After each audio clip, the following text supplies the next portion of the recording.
Nearly 15 months later, here we are finally talking about a significant update for Cyberpunk 2077. I haven't talked about this game on the channel very much in the last, I don't know, about 6 months, just because there hasn't been anything to talk about. The modding community has done phenomenal work with Cyberpunk 2077. There's some really cool creations out there. I've been fooling around with that quite a bit, but there's only so much that can bring me back to this experience. So finally, patch 1.5, the launch of the next-gen versions is here, and this is a huge update. It seems to be varying on platforms, but it seems to be on the Xbox Series X. It's like a 63 gigabyte download, so this is huge. Obviously, it's downloading old files and such, but there's a lot of new content here. As CDPR revealed on their social media, we have this patch 1.5 quick platform overview. There's new weapons, additional apartments for V, hairdressing mirror, rebalance of gameplay economy and loot systems, ray trace local shadows, various visual quality improvements, spatial headphone audio, improved crowd reactions, and DualSense controlled features. But there's a big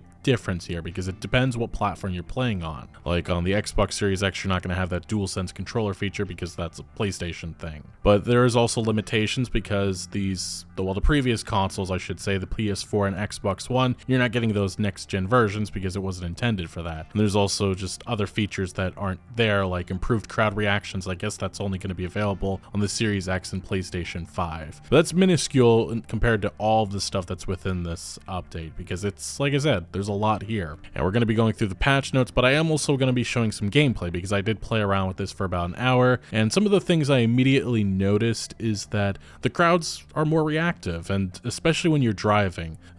The AI is improved, but it is still very much something that's going to need to be touched on and worked because, yeah, let's just say once bullets start flying, those vehicles start flying all around. It's a little bit of a mess, but it is an improvement over what was before because as soon as you threw a grenade or started shooting bullets, you had the same animation for every single vehicle. But now it seems like you have some vehicles that will bulldoze forward. Some of them will back up and then start driving around randomly into walls and stuff. But it's an improvement. It is definitely showing that CDPR is listening. And also, as most of you have already finished this experience, you'll probably have finished the Cyber Psychos mission and all the Fixer missions, and now CDPR has finally gone back to those and you actually get proper rewards for that. So there are some new vehicles here, and I haven't seen all of them yet, so I'll let you find that out on yourself. But yes, there is some new content here. There's also a bunch of free DLC. There's a couple of new weapons. I haven't been able to find them yet, but again, I only played around with this for about an hour. There's also some other new things like an apartment. That's a big thing. You can actually sit down in some of these apartments. There's some interactive things there, so that's pretty cool.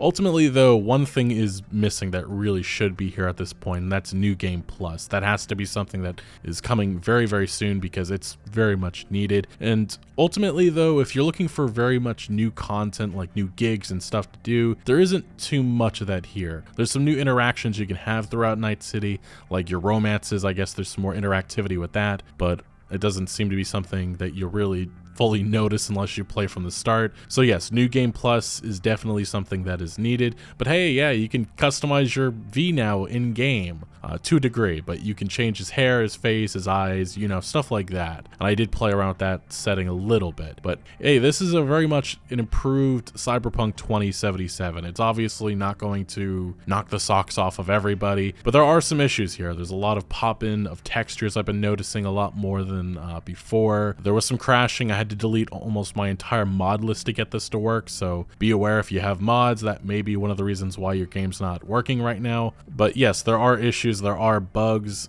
I'll just say that this is better, and this is a step in the right direction finally, 15 months later. Now, as I said before, I do want to go over to the patch notes. We're going to go quickly through these. There's a lot here. The next-gen exclusives, they added ray-traced local light shadows. Beautiful game, it always was, at least on PC, which is what I'm playing this on. They implemented native achievement support on next-gen consoles. Let's see, let's continue down. There's a performance mode and ray tracing mode now for these next-gen versions. There's haptic feedback, as I mentioned earlier, now customized based on in-game activity. The controller built-in speaker is used for holo calls, text messages, and everything that happens in V's head. let's see, additional content. Apartments, this is what I mentioned. They can be rented when encountered in Night City or through the Easy States website. When accessed through the Computer and V's Mega Building H10 apartment, they become available after completing the Playing for Time quest. It's possible to rent all apartments at the same time. All apartments share the same stash. So yes, if you have weapons on the wall, you don't have to grab them and bring them on over. They're all there. And additionally, you can customize V's starting apartment in Mega Building H10 using the Easy State website for 10,000. I haven't actually seen that yet, so I'll have to check that out when I have the time. And these are some of the interactions that you can have. You can take a shower, which applies the refresh status for 1 hour. You can go to sleep, regenerates health and applies the rested status for 1 hour. And then some appearance customization. You can now tweak certain features of your appearance, such as hair, makeup, piercing, etc. when using the mirror in any of your apartments and safe houses. It's free and you can do it as often as you like. Character customization also includes more makeup and hair color options. Who's the fairest of them all now? Now, what's new at Wilson's? And this is as soon as you are in that starting area, that mega building, if you go to Wilson, that little gun shop, I think it's called Second Amendment, it's been redecorated so it looks a little bit more wow, and there's some new gadgets there, there's new scopes, some new things to play around with. There's supposed to be some new weapons, but I haven't seen it load in yet. You can check out new items and like I said, Wilson's Second Amendment store. There are 2 new weapons, Dara Polytechnic Umbra, the Power Assault Rifle, Budget Arms, Guillotine, Power Submachine Gun. Like I said, I haven't seen those before. 4 new weapon scopes, the Kang Tao Julong Scope, the Tsunami Gaki Sniper Scope, Arasaka Kanatsugu Short Scope, and the Handyman Short Scope. There are new types of weapon attachments. There's the muzzle brakes, 10 new muzzle brakes to be exact, 5 for handguns, 5 for assault rifle, and submachine guns. There's new poses for photo mode. We added a number of new poses in photo mode, including poses for Johnny Silverhand, only available in flashback scenes when playing as Johnny. This is another thing, the combat AI has been improved. There seems to be more animations here. There's more variety, and it's also not as much of a breeze as it was before. The entire gameplay experience was rebalanced. There are multiple fixes and improvements to NPC melee and ranged combat AI and reactions, including taking cover, positioning, reloading, equipping weapons, dodging, blocking, and many others. Multiple improvements to dismemberment triggers, hit reactions, and death animations, adding greater impact to ranged and melee combat. Enemies are now much better at blocking and evading Kerenzikov attacks. The heavier the weapon, the easier it is to hit. The opposite is true for evading. Further diversification of melee and ranged combat behaviors for different factions. That is something I have noticed. Reckless, aggressive, balanced, defensive, and cautious. Followers now contribute more in combat but can be defeated and temporarily disabled if they receive enough punishment. There are numerous fixes and balance changes to Netrunner combat. And that was one thing, I believe, was the Valentinos. You saw a lot more of them speeding up upon you. Not something that's too drastic a change, but it offers a little bit more variety to these combat encounters. Something that will be greatly, experienced when we get New Game Plus sometime in the near future, and obviously the story expansions, which I imagine will be coming out maybe this summer. Crowd improvements is another thing. Aggressive crowd behavior. Certain NPC archetypes can and will enter combat with the player when provoked by aiming, shooting, or fighting. Due to some technical challenges, this change is not available on the previous generation of consoles. Again, this just shows that I do wonder how much support these last-gen consoles are going to be getting moving forward in terms of maybe the technical side of this game. Time skips affect the state of NPCs as well as reset the state of the devices, environments, and certain scenes. Improved count reactions, pathfinding, and despawning. One thing I did notice is that there's a new interface for when you skip ahead with time. Looks very cool. There's little things here that I really do appreciate, and there's just so much of it. Now, driving there's a lot of new stuff here. Introducing our all-new burnout mode. Hold gas plus brake to engage, steer to rotate. The old system only allowed rotating on the spot. Now try to modulating the inputs to see what you can do. Try brake stands, donuts, drifts, or heat up the tires to do a drag race style launch with a high grip boost. Ultimately, though, again, this is something that probably won't be fully realized until they have some actual proper mini games here for racing. And again, there isn't any dynamic interactions in which you have factions coming after you with their vehicles. So again, this is something that's going to have to be worked on, hopefully in the future, maybe with expansions. And again, they've overhauled a lot of the vehicle. There's a new braking system, produces consistent performance front to rear across all speeds. ABS simulation added. All vehicle brakes have been tuned to the new model. Engine simulation improved. The transmission now realistically downshifts and has smarter shift logic to keep the engine in its sweet spot. Motor motorcycles have been improved. All of the above improvements help to make them more stable. Additionally, steering model improvements have been added and they have been returned. Tune improvements to various cars, and they added adjustments to first person's perspective to all vehicles that needed it. Now, vehicle traffic, this is something I talked about earlier. There's visual improvements to traffic movement, turning and suspension, panic reaction to danger. Traffic now has the ability to drive away in panic from danger. NPC passengers can now die from car crashes. Reactions to fender benders. Vehicles now have a wider range of reactions to being bumped into and will recover and return to traffic more smoothly. Again, that's something that is going to have to be improved upon because some of that just goes into absolute chaos. Some of the gameplay balance fixes that they've brought is various changes related to the economy, including increased rewards from jobs and open world activities and decreased prices for vehicles and cyberware. They rebalanced and improved functionality of clothing mods, and this is one big thing about this new update. As a result, all equipped mods were moved back to your inventory. Go to your inventory screen to re-equip them in accordance with the new rules. The easy game difficulty is now moderately more challenging. Now, I will say one thing about the mod screen is that it seems like a lot of the mods have been readjusted. What that means is that they offer different things now. So that is something that a lot of people are gonna have to keep an eye on because it's not as, like I said, this experience isn't as easy as it was, which is something I know a lot of people have been wanting because I said this game was just completely, it's overkill once you get to level 50 or even when you get to any of these higher levels. And that still is the case depending on how you build your class. Now,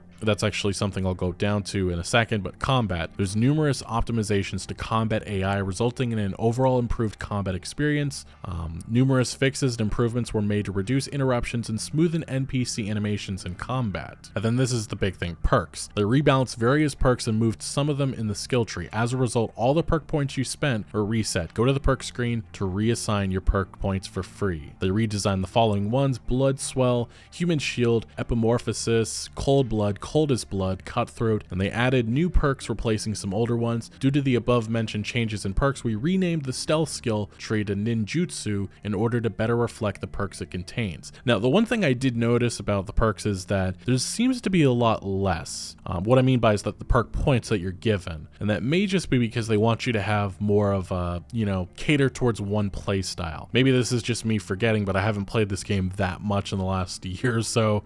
Every couple months I would return, but it does seem like you have to cater towards a certain play style or such. So that's something to keep an eye on, something very interesting. But also that could just be because I haven't played this game much, but it does seem to be aimed at you, I guess, let's just say playing around with one play style and then you have to reset it by paying that penalty of the eddies. So definitely something very interesting, and CDPR is clearly trying to add some more, I guess, variety to combat and forcing players into one style instead of being able to have this behemoth in which you can be a net running god while being able to shoot everything with one shot. So that is still the case to a degree, but it's not as drastic as it was before. Now, vehicles, they fixed an issue when summoned vehicles could spawn within each other, happened quite often, resulting in either shattering to pieces or being launched in the air. Weapons, they reworked throwing knives. Knives are not lost after each throw. See guys, I mean, we're advancing here. But automatically return to V's hands after self cooldown time dependent on knife rarity. It also is possible to pick up thrown knives, resetting the cooldown. Now the UI, there's various map usability improvements related to resizing icons, adding new tooltips and filters. This includes a dynamic filter based on zoom level, as well as a custom filter which can be configured by the player. Now quests, they added a few secrets in Night City to be discovered by players.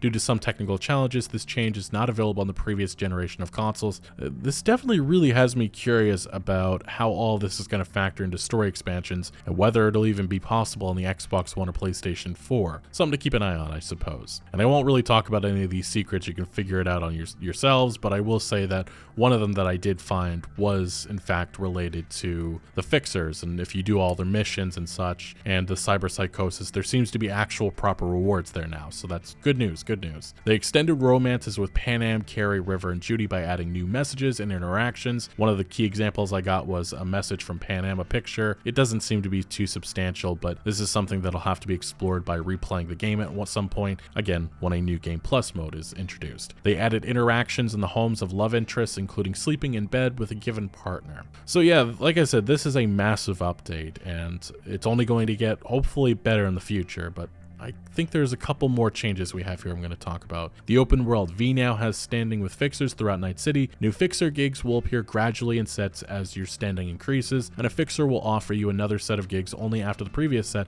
is completed in a given district. Completing all the gigs for a fixer will earn you a special reward. Yeah, like I said, that was one of the examples I was trying to give a second ago, but I will point out that this is probably being done because of the fact that if you drive around Night City at the beginning, you're just overloaded with all of these fixer messages, and they just keep repeating over and over again. A nice quality of life improvement. Now, some graphics design changes. They improved water appearance and added water interactions. Ripples and splash effects will be produced during various events, like object collisions and from gunfire, which that was one of the big things that a lot of people mocked, was the fact that you could drive through water and it just nothing happened. And yes, the comparisons were made to GTA San Andreas, where those games actually had physics. Environment and levels, they improved the weather system so that its states change in a more logical order and when certain conditions are met. And they do have some stability and performance improvements all over the board, multiple fixes and improvements related to stability and optimization. They added a new benchmark mode for PC, and they added a toggle walking option when playing with keyboard. They enabled transparent ray trace reflections on glossy coating of some cars, and they enabled variable rate shading. This feature boosts rendering performance and visual quality by varying the shading rate for different regions of the frame, available only on compatible hardware. And they fixed an issue which blocked resolution scaling on AMD graphic cards when ray tracing was enabled. So yes, this is a huge update, and on PC specifically with ray tracing on, I did notice that it was running a lot smoother. I did turn it off, and again, it ran even better. So I'm very happy with how the game is running now. Even then, for a while now, it's been running pretty decent on PC. The question ultimately was about PS4 and Xbox One, but I do wonder if eventually the support for those consoles will fade out over time as people start to get these new generation of consoles. But yeah, Cyberpunk 2077 has taken a major step forward. The next gen versions are now available, and I'm sure that's something everybody will be downloading. And if you haven't seen the console performance overview, it is kind of disappointing to find out that the Xbox Series S is locked at 30 frames per second with 1440p, but I suppose that probably was already expected. This is the entire overview if you haven't seen it already. There's a couple of performance and ray tracing options for PS5 and Xbox Series X. So as it stands, if you haven't been playing Cyberpunk 2077 or weren't interested just because of all the performance issues on the PlayStation 4 and Xbox One versions, and now have a PS5 or an Xbox Series X or maybe even a PC, have been waiting for this big update, this is the time to play the game if you haven't. It's just that if you're a returning player already experienced it, I don't know how much more you're going to get out of this game until we start to see some more substantial things like new game plus, new gigs, new missions, new quests, stuff like that. And it's unclear when that's actually going to be coming because CDPR's still been very quiet about the future of this game. The assumption that a lot of us have is that sometime this summer we're going to see the first story expansion release. That's right now purely speculation at this point, which is odd because we're 15 months removed from the launch and we still don't know anything about future plans. It's all in flux. But I have to say, with this update, it's good. It is an improvement. It's finally something that, well, let's be honest, the game should have launched like this. And obviously it would have still had issues, a lot of people upset because there are still many people upset right now, but it would have been better. I don't think it would have been in the Game of the Year conversation. I think that there still would be substantial problems and oversights that I personally as a YouTuber made, but this is where Cyberpunk 2077 probably should have been back in 2020 or December 2020. It should have actually launched here in February 2022, which tells you a lot about this game and how unfinished and how broken it was. But yes, we're finally at a point where Cyberpunk 2077 for many is worth playing and is actually playable. Now, like I said, there are some issues that people have run into. Those hopefully will be ironed out. There's also changes and stuff that people are quickly finding right now. Like apparently you can reject phone calls in the next gen update, which is substantial considering you couldn't do that before. Now, another thing that is worthy of note is that there's now a 5-hour free trial for Xbox and PlayStation users, I believe. So that's pretty cool if you want to dive into it and see it for yourself. now you can do so without having to spend any money. Although, to be fair, if you go to GameStop, or Walmart, or any of these places, it seems the game's only a couple of dollars. So it'll be very interesting to see how this game is monetized in the future. Obviously, I don't think there's going to be any plans for microtransactions or anything like that, but very curious to see how those paid story expansions are priced and how substantial the content actually is. Anyway, to summarize my final thoughts on this new update, the next gen version, I will say that this is a major step forward for Cyberpunk 2077. It's not changing the game entirely, but it does bring a lot of great quality of life improvements, and it should be in a place where many console players can actually experience this game now, and ultimately has a lot of things that players and the community have been requesting since day one. So clearly CDPR is listening, and ultimately I am excited to see what the future entails for this game. I do have to wonder if it's too little too late, but only time will tell with that. But yeah, as always, I do want to know what your thoughts are down in the comment section below on this new update. Have you played it? Are you considering playing it? Have you even played this game from the get-go? Let me know your thoughts down below. But thank you for watching. Make sure to leave a like if you did enjoy this video or if you found any informative value, and make sure to follow my other social media accounts for updates on new videos. Links are always down in the description below. I'm most active on Twitter, giving opinions on news that I do not always get in a video form, so do make sure to follow me over there. Also check out my Discord for all sorts of discussion on games. And again, thank you for joining. Consider subscribing for more videos like this. I'll see you later.